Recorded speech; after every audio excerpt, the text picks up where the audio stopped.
Welcome to the Learning Pines YouTube. We hope this video helps. In this video, I will explain how to make vegetable soup for ulcer patients. First, let's choose our ingredients carefully. Focus on non-acidic vegetables like carrots, potatoes, and zucchini, which are gentle on the stomach. It's crucial to avoid strong aromatics such as garlic and onions, and definitely no spicy ingredients. Opt for a low-sodium broth, and, if you wish, a small portion of lean protein like cooked chicken. Now, let's prepare our soothing soup. Begin by thoroughly washing and peeling all your chosen vegetables. Then, dice them into small, uniform pieces. This ensures they cook evenly and become very soft, which is easier to digest. Gently simmer all ingredients in your chosen broth until they are completely tender.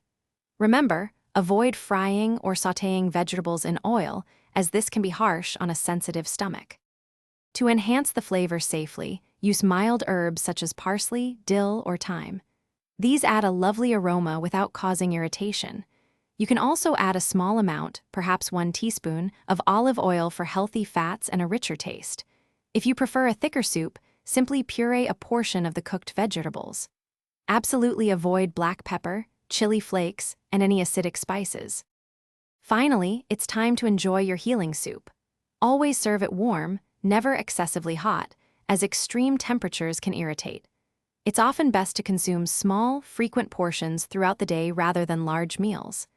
This gentle soup provides essential nutrients and vital hydration, while also helping to soothe the digestive tract and promote overall healing. It's a comforting and beneficial choice. Thanks for watching. Consider subscribing if we helped you.